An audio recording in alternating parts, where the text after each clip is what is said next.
The year is 1956, and my grandparents lived in Northeast Minneapolis, and my grandpa worked at the Grain Belt Brewery. Me, I wasn't born yet. My uncle came home from the Marines with a tall, dark, and handsome stranger. His name was Mr. Medrano. Now, he was from Ecuador, but he was a U.S. citizen because he was in the Marines. While my mom falls instantly in love with him.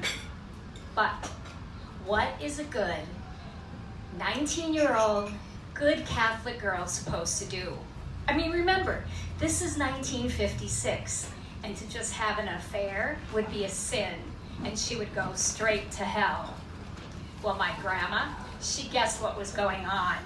She said to her younger daughter, I bet those two are going to elope. And they did.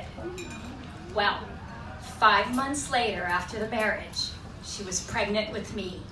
And guess what Mr. Medrano did? He split. His departing words were, if it's a boy, I'm going to make millions and make him proud. If it's a girl, I want nothing to do with her. So my mom destroyed every photo, every possible document, so I couldn't find him. So of course, you know what I did. I spent the rest of my life looking for him. And why, you ask?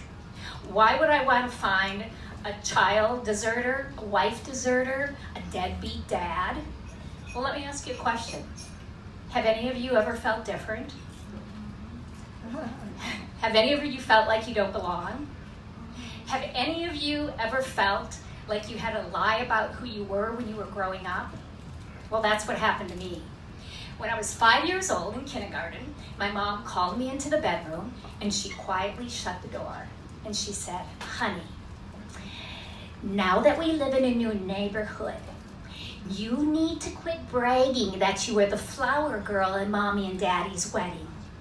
You see, it embarrasses me that I've been married before and that I got a divorce. So I just want you to pretend that you are Swedish, like your adopted daddy and your new little baby sister. Swedish? I thought. I mean, don't Swedish people have blonde hair? So I did what I was told, and I continued to live my life a lie. And I always wanted to search for him. But I mean, even when it was 1975, I was a senior in high school, about ready to go to college, and how would I find him? I mean, I was just trying to scrape enough money to go to the U of M. Well, my aunt, who was like my sister, my best friend in the whole world, Kiki, she spilled the beans. She told me that in 1967, she and my grandma were watching What's My Line. Does anybody here remember that? Well, guess what? Mr. Medrano was on What's My Line for inventing a hammock that could hold 1,800 pounds and fit in your pocket. I mean, Jesus Maria Joseph Swati, could you believe that? I was dumbfounded. But again, what was I supposed to do? So I dated a lot, went to college, dated a lot, majored in theater, boyfriends, got married 1, 2, 3 times. Finally, in the year 2000, I thought, you know, the internet is really exploding. And I had just heard about this new search engine. It was really rare, kind of had a weird name. So I went to a computer and I typed in google.com. And then, after I typed in Google, I went to What's My Line, and there it was, a website. And furthermore, right there in front of me was a page called Guestbook. So I clicked on it, and it said, if you were looking for a friend or relative, sign here. So I did, and they just wanted to know my story. So I told my story as few words as I had, and I told that approximate date that I thought that he was on, and the very next day I hear, you've got mail. So I opened up AOL, And this guy named Paul Doherty from some talent agency in Los Angeles said that he searched 350 episodes to find Mr. Medrano.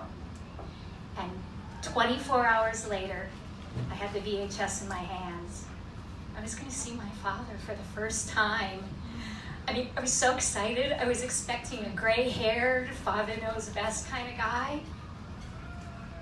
And I put the VHS in the machine and I look at it, and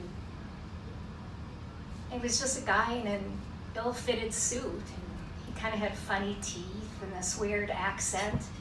But at the end, they have this mystery guest, and the mystery guest was Raquel Welch. That was exciting. I just couldn't believe it. I couldn't believe that that was him, and I felt nothing.